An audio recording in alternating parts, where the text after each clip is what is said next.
My girlfriend and I had been together for a little over 2 years. We first met on a dating app, and what was supposed to be a quick coffee date turned into a late-night movie screening.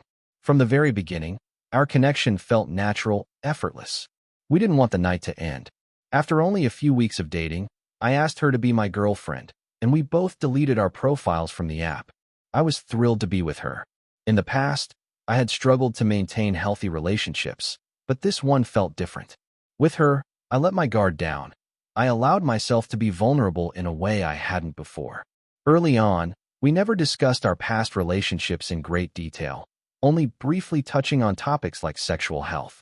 I didn't ask her about her past partners, believing it wasn't my place to pry. Yet, one day, she shared it with me voluntarily. Her number was 4. I realize now how misguided it was to place any significance on that, but at the time, I was relieved. She had 2 long-term relationships and a couple of short-lived flings. She never seemed like the type to engage in casual encounters, which reassured me. My own experience was only slightly more extensive, so I thought we were well matched in that regard.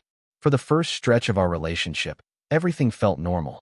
We weren't living together yet, but I had begun to seriously consider asking her to take that next step.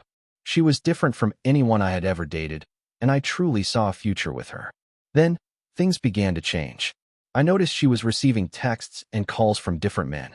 Given my past, I was wary, but I never wanted to be the possessive or controlling type.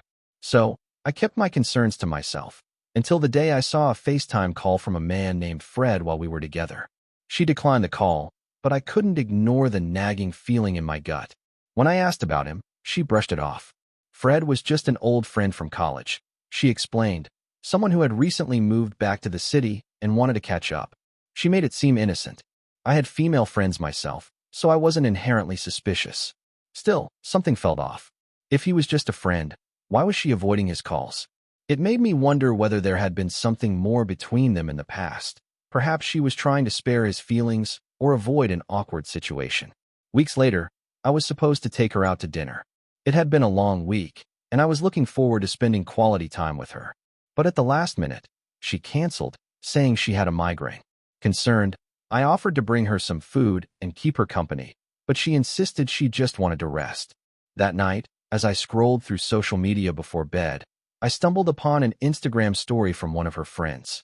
They were out at a club. At first, I didn't see her, but then I noticed her in the background, dressed provocatively, seated next to a couple of guys. One of them, in particular, was clearly interested in her, and judging by the way she looked at him, the interest seemed mutual. I didn't want to jump to conclusions. Maybe she hadn't done anything wrong, but at the very least, she had lied to me. That was what I couldn't understand. Why lie? If she had simply told me she wanted a night out with friends, I would have been fine with it. But the deception suggested there was more to the story. Curious, I dug a little deeper. Checking other social media posts from the night, I pieced together who was there. Fred was among them. The very same Fred she had claimed was just a friend. That raised even more questions. If their friendship was truly platonic, why hide it? I looked into Fred's social media and saw he had recently moved to the city with his long-term girlfriend. They had been together in college, and from what I could tell, they had either stayed together long distance or rekindled their relationship upon his return. Knowing he was in a relationship made me feel slightly better. Perhaps he wasn't after my girlfriend after all. The next day, I didn't say anything to her about what I had seen. She seemed exhausted, either from faking her illness or from a hangover. We spent the afternoon watching a movie, but she fell asleep halfway through. I couldn't shake the feeling that something was wrong. My mind raced with possibilities, doubts creeping in. Unable to resist the temptation, I picked up her phone and started looking through it. I started by checking her text messages. There was an extensive exchange between her and Fred, discussing meeting up now that he was back in the city. That part wasn't surprising. I already knew he wanted to reconnect. What did surprise me was the way he was practically begging her for another chance. From the context of their messages, it became clear that they had been more than just friends. They had either dated or slept together in the past. Yet, she had never mentioned him when we discussed our sexual histories. That was another lie. Toward the end of their conversation, she agreed to meet him at the club and see how things went from there. It was obvious she was giving him a chance to pursue her again. That realization alone was heartbreaking. I had placed so much trust in her and envisioned a future together. But over the past few days, she had lied repeatedly. I had every reason to believe she had either cheated or was planning to. As I continued searching through her phone, I found several unsaved numbers. The messages were casual, arranging plans for drinks or coffee. While nothing explicit was said, it strongly suggested she was going on dates with other people. Then, I discovered that she had the dating app Hinge downloaded. Her profile contained recent photos and messages with multiple men. She had even exchanged numbers with some of them. The last thing I checked was her Notes app. That's when I found it. A list of dozens of men, each with a date and a brief description of a sexual encounter. At the very bottom of the list was Greg. She had written about hooking up with him in the bathroom at the club. My name was on the list too, alongside several other men from the time we had been together. I felt like a fool. How had she managed to deceive me for so long? Had I really been that naive? I took screenshots of the messages and the list, sent them to myself, and then deleted the evidence from her phone. With my girlfriend still asleep, I quietly left her apartment. When I got home, I broke down, overwhelmed by betrayal. I had been completely honest with her about my past, and she had assured me she was different. I had believed her. The next morning, I woke up to multiple texts from her, asking where I had gone. I didn't respond right away. I needed time to think. One thing was certain, I was going to break up with her. But I couldn't shake the feeling that I wanted some kind of retribution.